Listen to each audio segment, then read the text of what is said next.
السلام علیکم ورحمۃ اللہ وبرکاتہ۔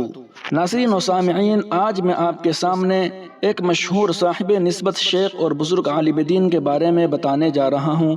ان کے زندگی کے بارے میں مختصر روشنی ڈالوں گا۔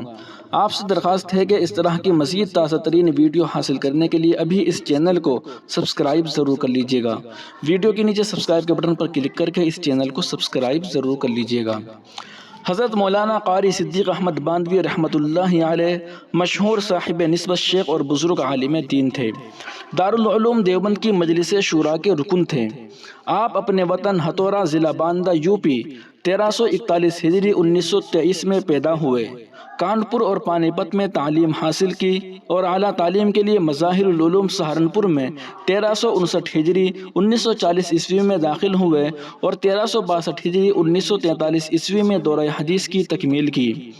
مظاہر العلوم کے زمانہ قیام میں ہی آپ کا روحانی تعلق حضرت مولانا اسعد اللہ ناظم مظاہر العلوم سے قائم ہوا اور 1956 عیسوی میں انہی کی جانب سے اجازت و خلافت حاصل ہوئی۔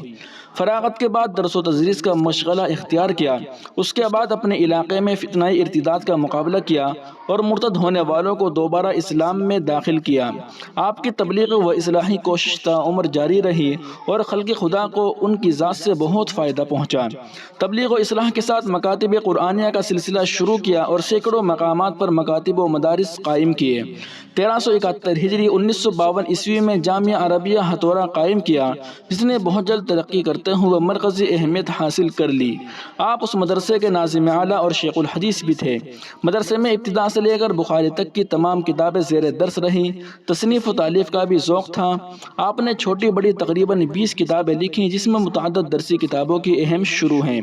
تواضع و انکساری اور سادگی و خلوص میں ممتاز اور اسلاف کی سچی یادگار تھے۔ اخیر زمانے میں آپ کا فیض خوب پھیلا اور مسلم و غیر مسلم عوام میں یکساں مقبولیت و محبوبیت حاصل کی۔